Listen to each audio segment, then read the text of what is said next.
I want to start by expressing our deepest condolences, our sympathies on behalf of the entire board for those who lost loved ones in this terrible tragedy.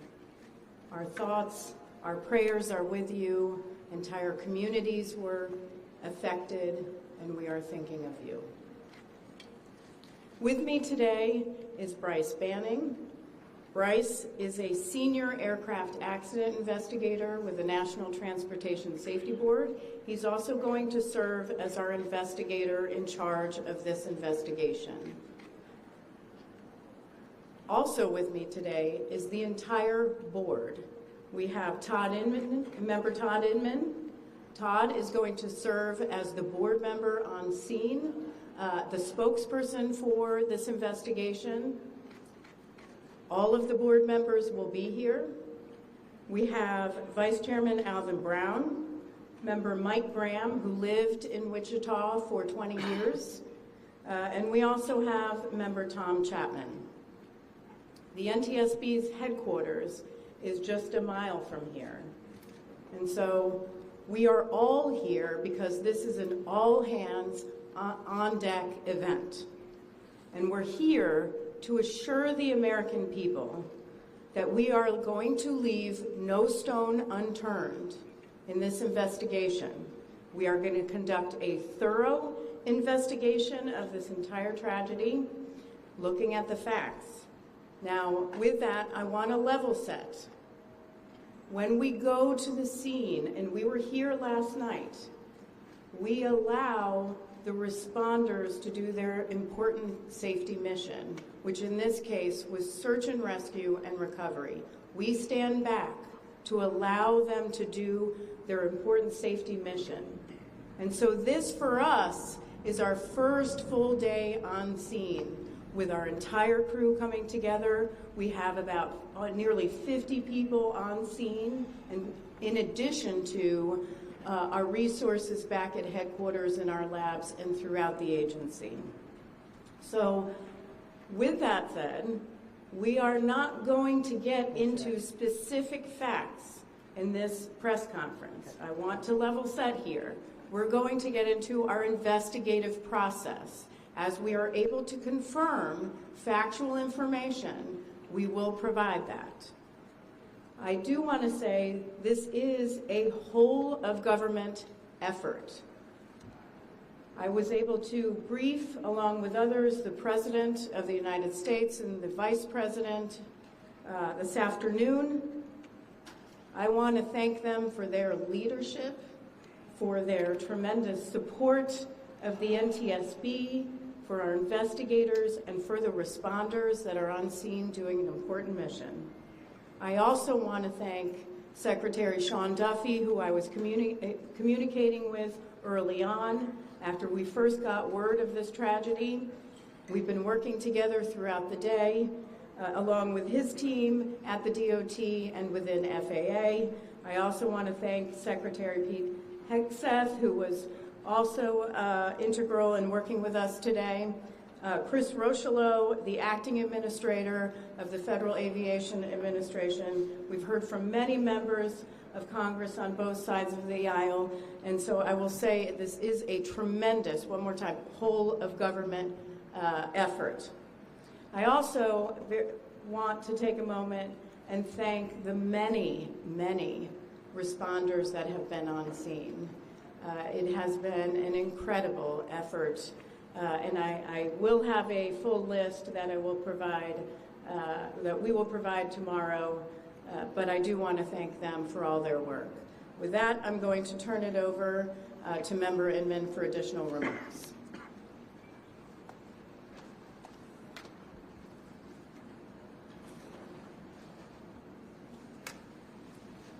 So today is our first full day on scene. Our investigative team will be on scene as long as it takes in order to obtain all the perishable evidence and all the fact-finding that is needed to bring us to a conclusion of probable cause. Our mission is to understand not just what happened, but why it happened, and to recommend changes to prevent it from happening again. Since we're just beginning our investigation, We don't have a great deal of information to share right now. We will keep you informed by giving regular updates as we learn more. Our intention is to have a preliminary report within 30 days, and the final report will be issued once we've completed all of our fact-finding and investigation. Now, we will not be determining the probable cause of the accident while we are here on scene, nor will we speculate about what may have caused this accident. Today, we will be going and having an organizational meeting and establishing our parties to our investigation. We currently have the following parties that are already identified: PSA Airlines, GE Aerospace, Sikorsky, FAA, NACDA, which represents the air traffic controllers, ALPA, which represents the pilots, Army, AFA, which represents the flight attendants. The Transportation Safety Board of Canada will be an accredited representative under Annex 13 of ICAO. They will be supplemented by MHIRG as a technical advisor. They were previously known as Bombardier. The NTSB offers this party status to those companies, government agencies, and associations that have employees, activities, or equipment involved in the accident. We offer that because they will provide technical expertise and relevant information supporting the development of the best possible factual record. Once they join this investigation, they are not permitted to release documents or talk publicly about the investigation without the consent of the NTSB. So I want to stress this. It is only the NTSB that will provide information related to this investigation, with one exception. Regarding the fatalities that occurred, that notification will be handled by the DC medical examiner. We will not be discussing fatalities or names. That will be handled by them as the proper authority.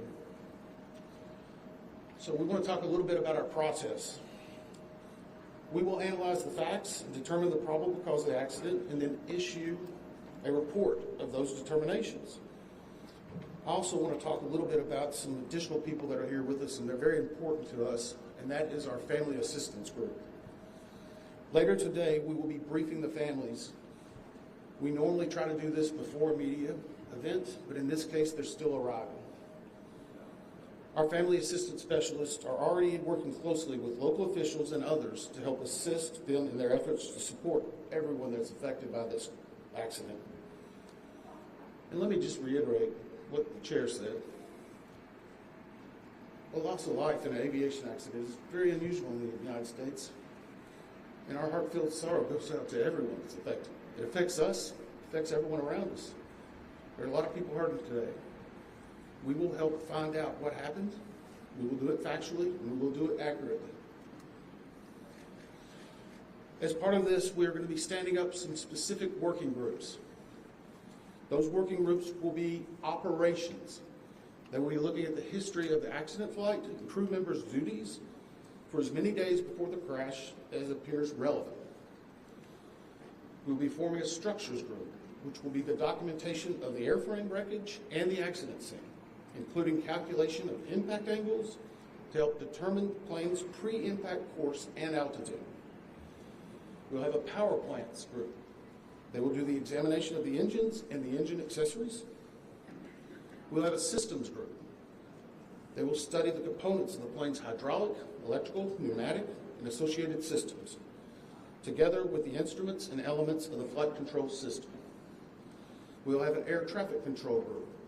They will do reconstruction and review of air traffic control systems provided to and including acquisition of pertinent flight track surveillance information, what you might typically think of as radar or ADS-B, along with controller pilot communications. We will also have a survival factors group. They will be doing the documentation of impact, forces and injuries, community emergency planning, and all crash and fire rescue efforts. Also, due to the unique nature of this crash, we will be having a helicopter group as well. Lastly, we will have a human performance group, and this will not be its own group. It will actually be a part of the operations, air traffic control, and helicopter groups. They will study the crew performance and all before the accident factors that might be involved in human error, including fatigue, medication, medical histories, training, workload, equipment design, and work environment. Now we're going to take a few questions, but I will again stress, we don't have a lot of information now. We will continue to gather that. We will try to release it as we can, but we will only talk about the facts of the case that we know right now. I'm going to ask, we'll call on a few people. I'm going to ask that you state your name and affiliation. James Matthews from Sky News. So we've heard from President Trump today talking about DEI hiring policies within the FAA and associating that with the cause of this accident. What do you say to that? Well, unfortunately, I didn't hear the remarks. I was briefing House and Senate members, but I believe Chair, would you like to take it? As part of any investigation, we look at the human, the machine, and the environment. So we will look at all the humans that were involved in this accident. Again, we will look at the aircraft, we will look at the helicopter, we will look at the environment in which they were operating in. That is standard in any part of our investigation. I'll turn it back. Chair, can I ask you, has the flight data recorder been recovered yet? And what is the difficulty in a water disaster like this, which presents a very difficult environment for your investigators and the people out of the water? Well, the question was on the flight data recorders. And we have not recovered the flight data recorders yet. We know they're there. They are underwater. This is not unusual for the NTSB. We have many times recovered flight data recorders in water. We have our lab right here that is about a mile from the NTSB, so it's not unusual. And once we get those, we'll be able to get those read and information from them to be able to provide further information to you. I'm going to turn it back over to Member Inman. Tyler Henry with CBS News. Earlier today, Defense Secretary Pete Hegseth said a mistake was made last night. Based off of you all's initial investigations and preliminary findings, have you all been able to tell whether this was human error or mechanical failure? The question was, has there been human error or mechanical failure? We don't know what we know just yet. We do not know enough facts to be able to rule in or out human factor, mechanical factors. That is part of the NTSB investigative process, and where all of these groups will come together. It's one of the reasons why the NTSB is known as the gold standard. We will take the time that's necessary, but I'd also like to reiterate, if we find something that is a significant issue that warrants immediate action, we will not hesitate to make those recommendations and make them public. We have a good track record on that, and we want to continue doing so. Sir? Hello, Sir Tom Costello with NBC News. Does it hurt your investigative process, maybe for the chairman, does it hurt your investigative process to have the president already suggesting possible causes here as you try to keep an open mind and begin this investigation? Tom, with all due respect, I think the press also likes to state what probable cause is before we get to the probable cause. So what I'm going to say is you need to give us time. You need to give NTSB, it's not that we don't have information. We do have information. We have data. We have substantial amounts of information. We need to verify information. We need to take our time to make sure it is accurate.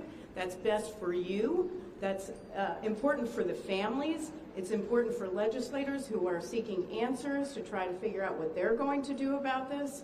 And so it will take time. We do have a lot of information, but we need some time to verify that. Yeah, Member Chase Williams with Fox Business. I'm wondering about the conditions in the tower last night. Were there any performance issues in the past with any of these controllers? Anything of that? The question is about controllers. As I said, we are just now forming the groups. The controllers do have union representation, which they're entitled to. They'll be working with our party system and our party groups. They'll be conducting interviews. Those interviews will need to be analyzed, transcribed, and other team members will need to look over it. It'll be a long process, but we will go through the entire history.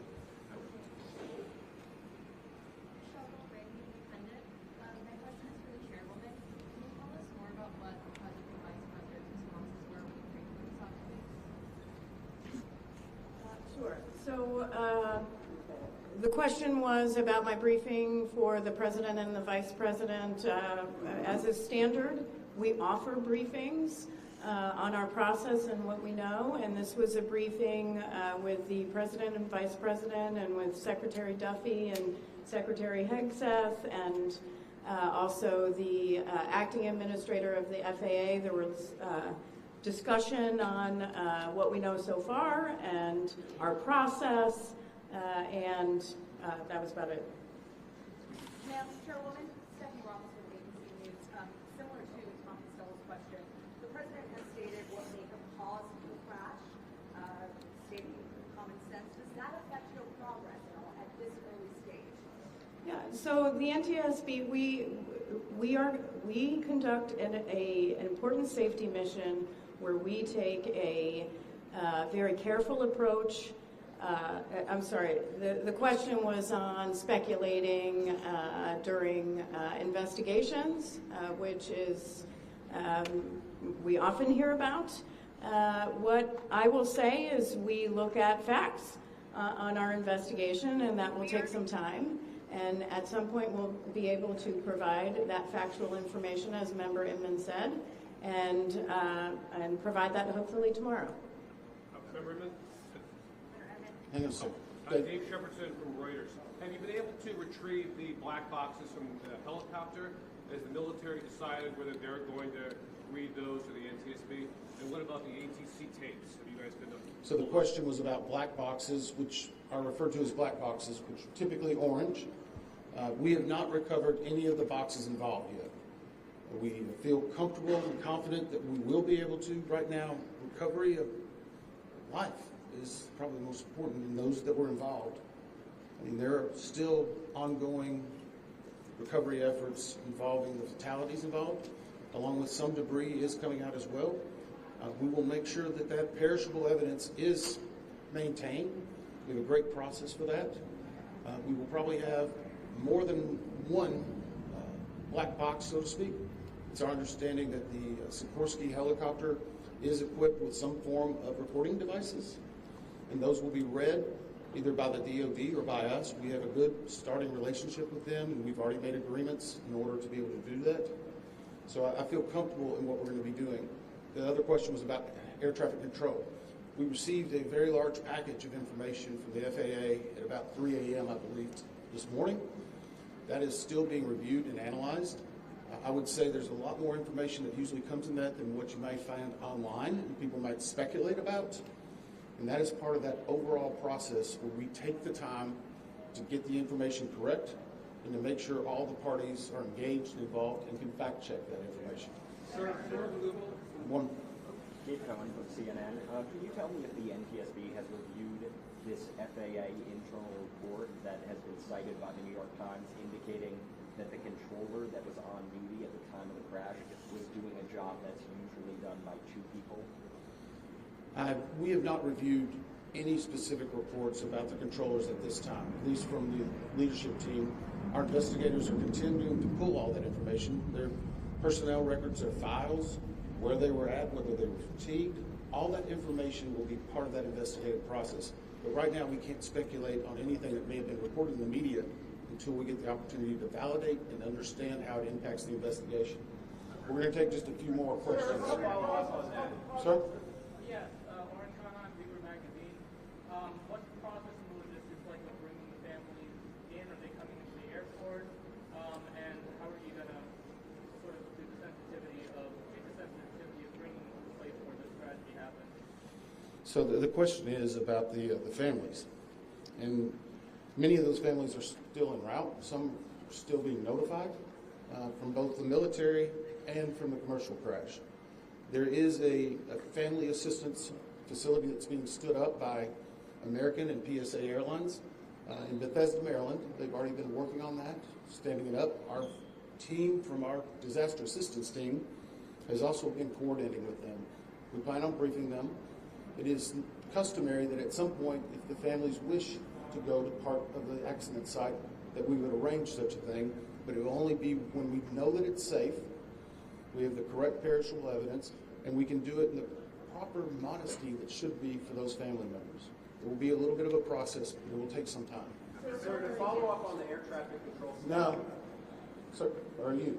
I know that Marielle Carver with these news now. We heard from some witnesses that they saw people were able to come down the slides of the plane. Has there been any indication that people made it off the plane? Well, again, we will not speak to the fatalities. The D.C. medical examiner will, but I think the D.C. fire chief this morning very succinctly said correctly that we believe there are no survivors. What's their off the plane? Like, did they even get out of the plane? Last question. Sir, Victoria Sanchez. So, hang on one second. Right now, we're going through the debris fields. Nothing we've seen would indicate that maybe slides or chutes were deployed. It was a very quick, rapid impact, but we've seen nothing in that regard so far from the evidence we had, but we still need to verify all of that information. One more question? Victoria Sanchez, thank you. Sure. Are you going to be looking at the family member's cell phone? Go ahead. Jeff Cook, ABC News. What do you know about the altitude of the helicopter at the moment of impact? And can you talk about what procedures for such helicopters in that area? The question was about the helicopter procedures. And in D.C., it's kind of a unique environment. We've been getting briefed more and more by the FAA. I'm not an air traffic control specialist, but they're actually helicopter zones, if you will, or tracks.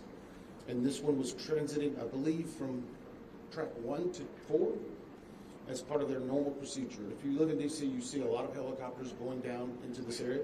So there's a very well-defined system in that regard. As far as altitude, until we get the additional information, we can't validate or basically corroborate any of that until we get more of the electronic data and the data that's on the plane. I do want to clarify one question that also came about cell phones. You know, in today's age and time, a lot of electronics and other devices do contain a lot of different information. We've found on a number of our accidents that we actually are notified through a smartphone that may sense that.